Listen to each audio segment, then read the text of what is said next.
नमस्कार, आप सभी का बहुत बहुत स्वागत है। मेरा नाम रुबिका लियाकत है।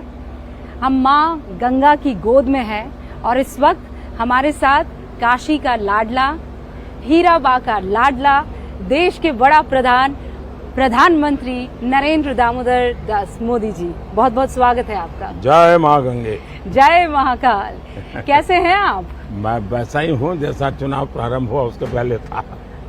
ये चुनाव आपके लिए इतने महत्वपूर्ण क्यों है? कोई भी चुनाव महत्वपूर्ण होना ही चाहिए और हर व्यक्ति के जीवन में हर दिन महत्वपूर्ण होना चाहिए, हर पल महत्वपूर्ण होना चाहिए, हर किसी के लिए। मैं हर एक को कहूँगा कि ऐसा ही होना चाहिए। अच्छा, ये बताइए, फर्ज कीजिए कि अगर आप प्रधानमंत्री बन जाते हैं तीसरे टर्म में, तो वो पहली चीज क्या होगी जो आप देश को देंगे? आप इतना बड़ा क्वेश्चन मार्क क्यों लगा रही हो? माँ गंगा के किनारे पे खड़ी हो पूरा देश आप घूम करके आई हो, देश में आप लोगों से मिली हो, आपने देखा है ये चुनाव मोदी नहीं लड़ रहा है जी। ये चुनाव 140 करोड़ देशवासी लड़ रहे हैं और जो मनोभाव लोगों के देखे हैं, मेरा बहुत लंबा अनुभव है चुनावों का, जनता के मिजाज का अनुभव है, उनका तजुर्बा मैं समझ सकता हूं। तो इस चुनाव से भी काफी ऊपर की अवस्था है। ये वोट देकर के छूटने वाली अवस्था ही नहीं है। वोट दिया और कॉन्ट्रैक्ट दे दिया, ऐसा नहीं है। वो मोदी से जुड़ चुके हैं और अधिक जुड़ना चाहते हैं। उनको लगता है कि देश ने कई सरकारों के मॉडल देखे, लेकिन भाजपा ने एक ऐसा मॉडल दिया है जिसमें आधुनिक भारत का संकल्प भी है, सपने भी है, और जिसमें साफ साफ देश के सामान्य मानवी जो 70-75 साल से इंतजार कर रहा था, जिसको लगता था कि आजाद होने के बाद ये सब उसे मिल जाएगा, उसको मिला नहीं। वो देने का काम आज मोदी कर रहा है। और इसलिए मुझे जो जमीनी सच्चाई है वो मेरे साथ जुड़ चुकी है। और जो खास करके युवा जनरेशन जिसने बुरे दिन देखे नहीं थे, 2014 के पहला जिसने उसको 5, 7, 10 साल की आयु का था, उसको लगता है यार स्पेस में रिफॉर्म हो रहा है, चंद्रयान हो रहा है, डिजिटल इंडिया हो रहा है, स्टार्टअप हो रहा है, ग्रीन हाइड्रोजन का हब बनने वाला है, फार्मा का हब बनने वाला है। ये उसको लगता है ये तो बिल्कुल दुनिया के लिए हमारा सब कुछ खुल जाएगा। जब वो देखता है कि हम मोबाइल फोन इंपोर्ट करते थे और जब वो सोचता है कि यार दुनिया में हम सेकंड नंबर पर हैं मोबाइल एक्सपोर्टर के रूप में, तो मेरा नौजवान अपने सपनों को मेरे सफलताओं के साथ बुन रहा है वो, और बुन करके वो ऐसा धागा बना रहा है जिस धागे के कारण उसको अपने भविष्य की गारंटी दिखती है। इतना कॉन्फिडेंस, आप लबरेज हैं कॉन्फिडेंस से, मतलब आपको नर्वसनेस जरा भी नहीं है? पहली बात है शायद वो मेरी डिक्शनरी में शब्द नहीं है, नर्वसनेस। दूसरा, मैंने जीवन तपस्या की है जी। मेरा पल पल मैंने खपाया है, देशवासियों के लिए खपाया है, अपने लिए नहीं खपाया है। और मैंने इनके लिए इसलिए खपाया है कि मुझे मालूम है कि बहुत ही डिजर्विंग लोग हैं। इनके साथ 70 साल तक अन्याय हुआ है, और जब उनके आंसू कोई पहुंचता है, उनके टॉयलेट की कोई चिंता नहीं है, वो भूल नहीं सकता है। कोरोना का कठिन काल चूल्हा बुझने नहीं दिया था, बच्चों को भूखा सोने नहीं दिया था। क्यों? एक सरकार थी जिसने कहा था अनाज के भंडार पड़े हैं लेकिन हम दे नहीं सकते हैं। एक ये सरकार है जिसका संकल्प है किसी का घर का चूल्हा मैं बुझने नहीं दूंगा। ये जो इमोशनल साइड है आपका, 15 साल से ज्यादा वक्त गुजरात में, 10 साल यहाँ केंद्र में, एक बहुत ही कड़े प्रशासक के तौर पर आपकी एक इमेज जो है निकल कर आई है, लेकिन हाल के दिनों में ये दिख रहा है कि आपका एक कोमल मन है जो रह रहकर बाहर आ जाता है। आप बहुत इमोशनल आदमी हैं लेकिन उसे दुनिया से छुपाते हैं। ऐसा है कि अब टीवी का जमाना है तो लोगों को पता चल जाता है। ये कोई बाद में आई हुई चीजें नहीं होती हैं, जन्मजात होती हैं। नहीं। और वो शायद मेरी स्ट्रेंथ भी है, दुनिया के नजरों में वो वीकनेस भी है, और विरोधियों के लिए ताना मारने का एक अवसर भी है। लेकिन मैं इन सबसे से परे हूं। मोदी आपका बच्चा है, आपने इसको बनाया है, आपने इसको पाल करके बड़ा बनाया है। कुछ कमी रह गई मैं ठीक करूंगा, अच्छा होगा तो आगे बढ़ाऊंगा। मैंने 2 पर्सनालिटीज आपकी बताई, एक तो बेहद इमोशनल, एक कड़ा प्रशासक। लेकिन आपके विरोधी इन दोनों के इतर एक ऐसी इमेज आपकी उकेरते हैं जिसमें आप ऑटोक्रेट हैं, तानाशाह हैं, जहां आपके कोई राजनीतिक साथी साथ नहीं होते हैं, आप किसी का साथ पसंद नहीं करते। वो कहते हैं ये आदमी क्या समझेगा परिवार, इसका तो परिवार ही नहीं है। सचमुच में सवाल उनको पूछना चाहिए कि आप देश के लिए निकले हो, परिवार के बाहर कब निकलोगे? ये सवाल उनको पूछना चाहिए। अब कांग्रेस पार्टी का पूरा कैंपेन फैमिली कैंपेन बन गया है। बाकी सारे दल इंडिया अलायंस के हैं। आप तमिलनाडु देखिए, परिवार कैंपेन कर रहा था। आप कर्नाटका देखिए, परिवार कैंपेन कर रहा था।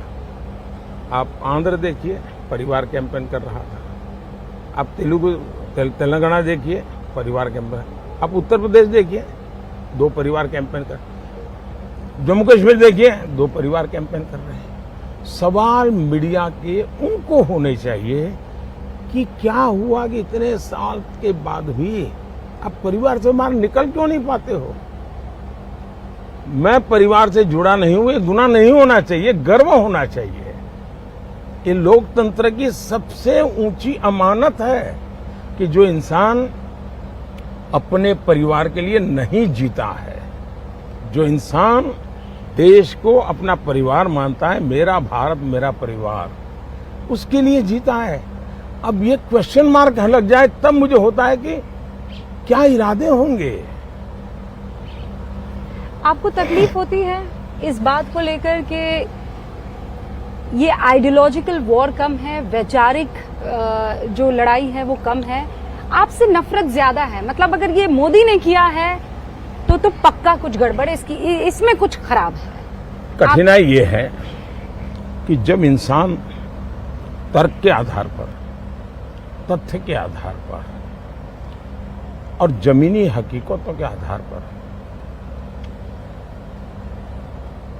पूरी प्रकार से निराश हो चुका है, होता है, कुछ हाथ नहीं लगता है, तब वो टेबल पर छाड़ता रहता है, चिल्लाता रहता है, अनाप शनाप बोलता रहता है।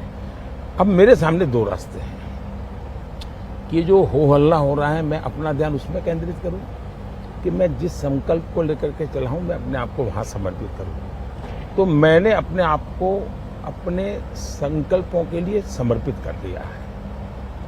और मैं योगा का इंसान हूं, मैं ध्यान को जीता हूं, मैं ध्यान करता हूं इसलिए मैं ध्यान को जीता हूं। और इसलिए कितनी ही कोलाहल के बीच में मैं अपने आप को निर्विकल्प, निराकार संकल्प के साथ जुड़ा हुआ चला जा रहा हूं। मुझे आपको ये एहसास नहीं, मतलब आपको सच में तकलीफ नहीं होती? आप वाहिद ऐसे शख्स हैं पॉलिटिकली जिसको इतना कोसा गया है, और ये अतिशयोक्ति नहीं है जब मैं आपसे कह रही हूँ।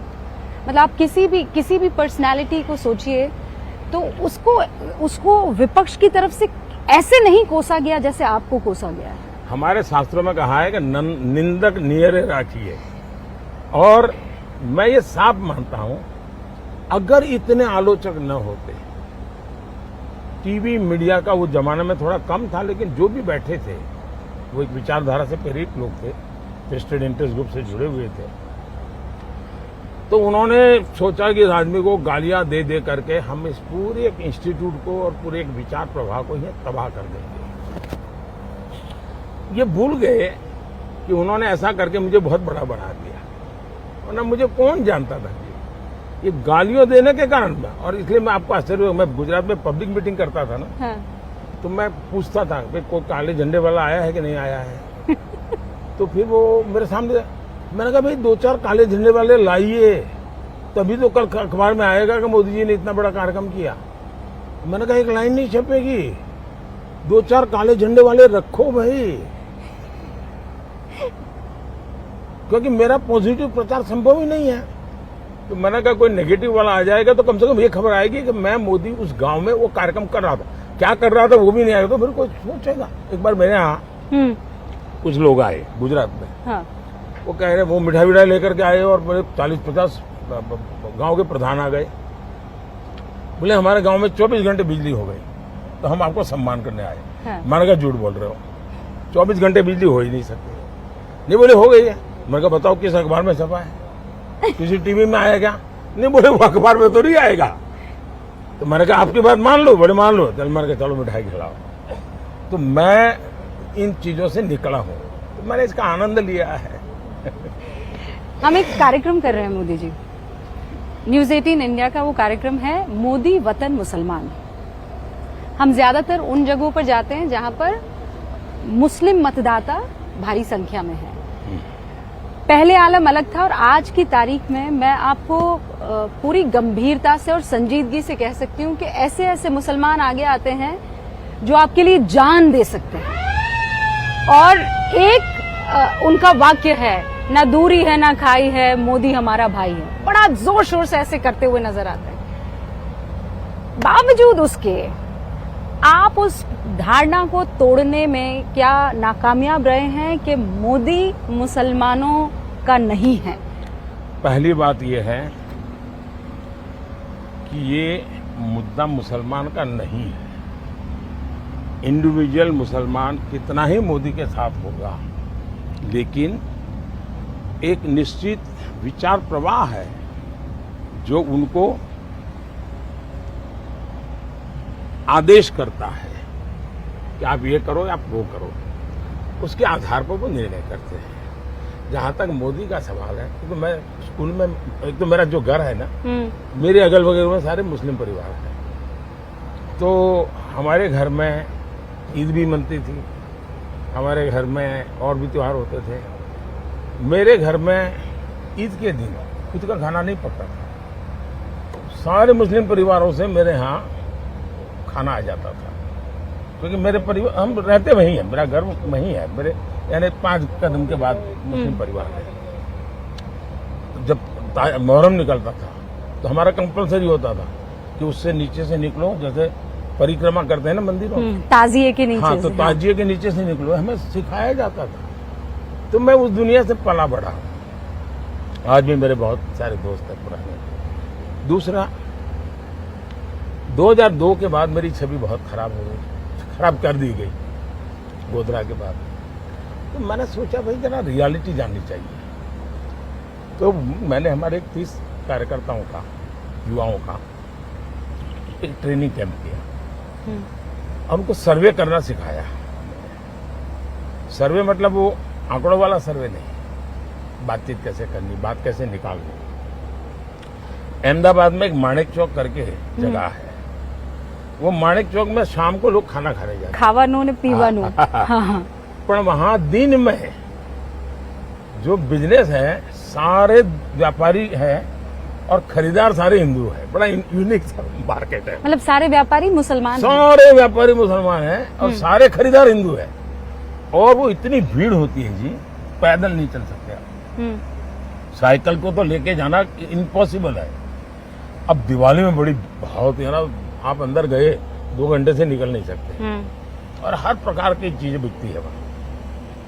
मैंने कहा मुझे उसी मार्केट में सर्वे करना है, वहां सर्वे करो। तो मैंने इन लड़कों को भेजा और मैं डेली रिपोर्ट लेता था। वो गए, पूछते थे कि आप बताइए दिवाली कैसी है। नहीं यार, दिवाली बहुत अच्छी है। ये मैं 2002 की बात कर रहा हूँ। हाँ, मैं अभी आपसे पूछने वाली थी। 2002 की बात कर रहा हूँ। अच्छा। जो बोले दिवाली बहुत अच्छी है। फिर वो कहता था, उसको जरा चुभने के लिए वो कहता था, देखिए मोदी बैठा है यार, दिवाली हे मोदी का नाम मत लो।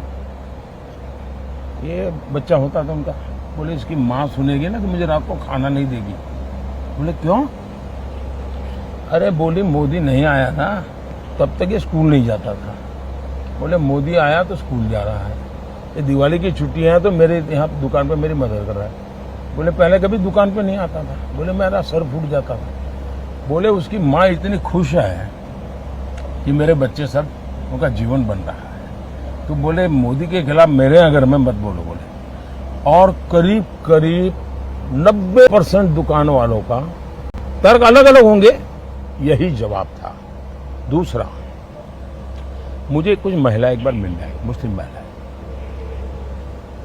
तो बड़ी बधाई दे रही थी, फिर कुछ अपेक्षाएं लेकर के आई थी। मैं कहा क्या बधाई? बोले वो जुहापुरा की थी, और जुहापुरा वो है, मैं गई हूँ जुहापुरा, जहाँ करीब 3-4 लाख मुसलमान का एक गेट हाउस है। तो बोले हम वहां से आए हैं। तो मैंने कहा कोई तकलीफ है क्या, कोई पुलिस वाला, कोई सरकार कुछ हैरान करती है आपको क्या? नहीं बोले साहब, हम तो आपकी अभिनंदन करने आए हैं और कुछ काम लेके आए। तो क्या बताइए? बोले आपने बिजली का काम किया ना, बहुत अच्छा किया। मैंने कहा कहाँ? वो तो मैंने बहुत बुरा किया है। मैंने कहा मैंने 35 किलोमीटर केबल, उस इलाके 35 किलोमीटर केबल उखाड़ के फेंक दिया है, और वहां कोई सरकारी आदमी नहीं जा पाता था। बोले साहब वही अच्छा काम किया है। मैंने कहा कैसे? मैंने तो बिजली काट दी, मैंने तो केबल काट दिए। बोले नहीं साहब, हमारे यहाँ आपका तो एक बोले बिजली मंत्री है, हाँ। हमारे यहाँ हर मोहल्ले में बिजली मंत्री है, और बोले बिजली दे करके वो हमसे पेमेंट लेते थे, केबल उनके थे। बोले सरकार की बिजली चोरी करके हमको बेचते थे और हमारे पैसे बहुत जाते थे। बोले अभी रेगुलर बिजली मिल रही है, कोई हमें दादागिरी नहीं करता है। बोले इसलिए हम आए हैं। पहले मेरे पर अखबारों में उस समय अखबार, मोदी ने वहां पर जुल्म कर दिया, सारे केबल काट दिए। एक्चुअली मैंने उनका भला किया। तो ऐसा मेरे जीवन में सैकड़ों घटनाएं हैं जी, लेकिन मैं इसका मार्केटिंग नहीं करता हूं। क्यों? मेरा पहले से मंत्र रहा है सबका साथ सबका विकास। मैं वोट बैंक के लिए काम नहीं करता हूं, और जो गलत है वो सब मैं गलत कह के रहूंगा। स्टेज पर आपने मुसलमानों का जब जिक्र किया तो घुसपैठिया, ज्यादा बच्चा पैदा करने वाला, इसकी क्या जरूरत आनी पड़ी थी? मैं हैरान हूं जी, ये किसने आपको कहा कि जब ज्यादा बच्चे की बात होती है तो सिर्फ मुसलमान का नाम जोड़ देते हैं? क्यों मुसलमान के साथ अन्याय करते हैं आप? हमारे यहाँ गरीब परिवारों में भी ये हाल है जी, उनके बच्चों को पढ़ा नहीं पा रहे हैं। किसी भी समाज के हो, गरीबी जहाँ है वहाँ बच्चे भी ज्यादा है। तो आप कह रहे हैं मुसलमान अलग था, ज्यादा बच्चा पैदा करने वाला अलग था? मैंने न हिंदू कहा है न मुसलमान कहा है। मैंने कहा है कि भाई आप उतने बच्चे हो जिसका आप लालन पालन कर सको। सरकार को करना पड़े ऐसी स्थिति मत करो। इस बार मुसलमान आपको वोट देगा? आपको उनके वोट की चाहत है? मैं ये मानता हूं कि मेरे देश के लोग मुझे वोट देंगे। मैं जिस दिन हिंदू मुसलमान करूंगा ना, उस दिन मैं सार्वजनिक जीवन में रहने योग्य नहीं रहूंगा, और मैं हिंदू मुसलमान नहीं करूंगा।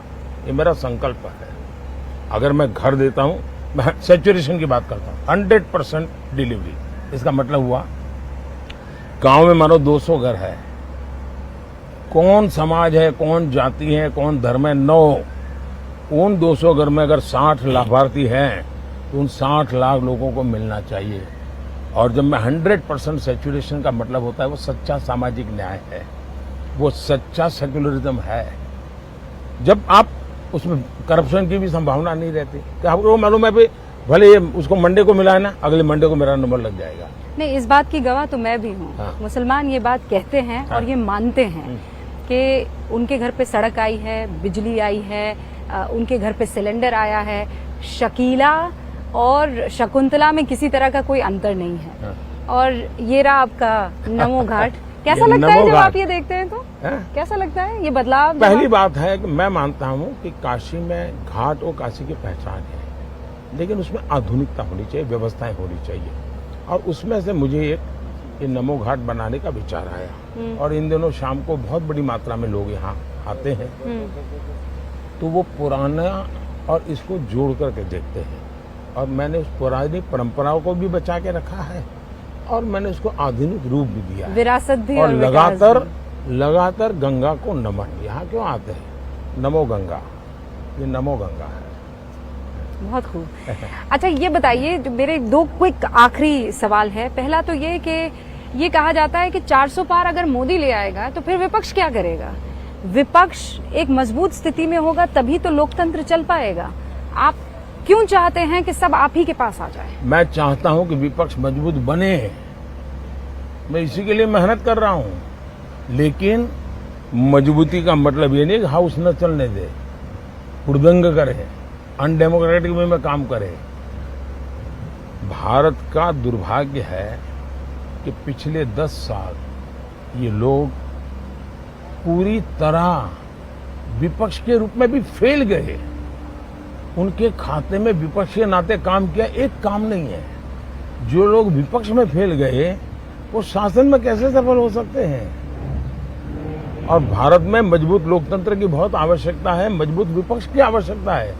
और इसलिए शरद पवार ने एक अच्छा सुझाव दिया है और मैं उसका स्वागत करता हूं। उन्होंने सुझाव दिया है कि सभी छोटी पार्टियों ने कांग्रेस में मर्ज कर देना चाहिए। कांग्रेस में मर्ज करना नहीं करना, कहां करना, वो मेरा विषय नहीं है। लेकिन इसका अर्थ मैं ये निकालता हूं, अगर ये मर्ज हो जाते हैं, क्योंकि उनको चिंता ये है इस चुनाव में मान्य विपक्ष संभव नहीं होगा, इतने सीटें भी नहीं आएगी कोई रिकॉग्नाइज ऑपोजिशन बने। और इसलिए अगर मर्जर कर देंगे तो नंबर थोड़ा हो जाएगा, तो हम मान्य विपक्ष बनेंगे। दूसरा, आपको आश्चर्य होगा, मैंने कानून में परिवर्तन किया था। हमारे यहाँ बहुत सी योजना ऐसी है, बहुत सी कमेटियां ऐसी है जिसमें लीडर ऑफ अपोजिशन बैठ सकता है और बड़े महत्वपूर्ण निर्णय होते हैं। तो मैंने कानूनी परिवर्तन किया कि भाई लीडर ऑफ अपोजिशन है ही नहीं, क्योंकि 2014 से 19 तो उनके पास सीटें नहीं थी। मैंने कहा लार्जेस्ट पार्टी का लीडर उसको बिठाओ। मैं इतना डेमोक्रेट हूँ, वरना मैं नहीं बिठाता, मुझे कोई जरूरत नहीं थी, लेकिन फिर भी मैंने किया है। मुझे पता है वक्त की कमी है, लेकिन पिछली बार जब मैंने आपका इंटरव्यू लिया था और बहुत से लोग हैं जिन्होंने इस सवाल पर बहुत खिल्लियां उड़ाई थी, लेकिन वो सवाल मैंने इसलिए पूछा था कि खेत में गन्ना काट रही एक औरत ने मुझसे ये कहा था। और आज फिर मैं वो सवाल आपसे पूछूंगी। 5 साल पहले मैंने आपसे कहा था आप थकते क्यों नहीं हैं? आज 5 साल बीत जाने के बाद आप ज्यादा एनर्जेटिक मुझे लग रहे हैं, ज्यादा आपने रैलियां की है, ज्यादा आप काम कर रहे हैं। आप वाकई थकते क्यों नहीं हैं? पहले जब तक माँ जिंदा थी मुझे लगता था कि शायद बायोलॉजिकली मुझे जन्म दिया गया है। माँ के जाने के बाद इन सारे अनुभवों को मैं जोड़ करके देखता हूं तो मैं कन्विंस हो चुका हूं। गलत हो सकता हूं, लोग लेफ्टिस्ट लोग तो मेरे धज्जियां उड़ा देंगे, मेरे बाल नोच लेंगे। मैं कन्विंस हो चुका हूं कि परमात्मा ने मुझे भेजा है। ये ऊर्जा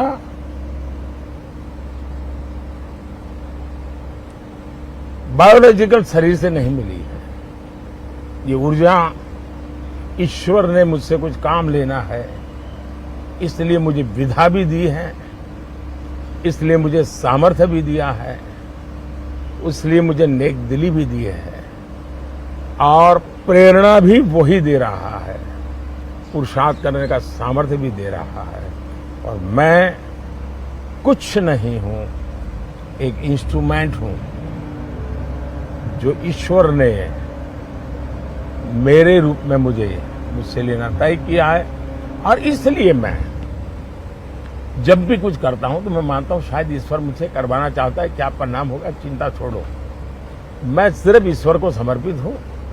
दूसरा, लेकिन उस ईश्वर को मैं देख नहीं सकता हूं, तो मैं भी एक पुजारी हूं, मैं भी एक भक्त हूं। तो मैंने 140 करोड़ देशवासियों को ईश्वर का रूप मान करके चलता हूं, वही मेरे भगवान है।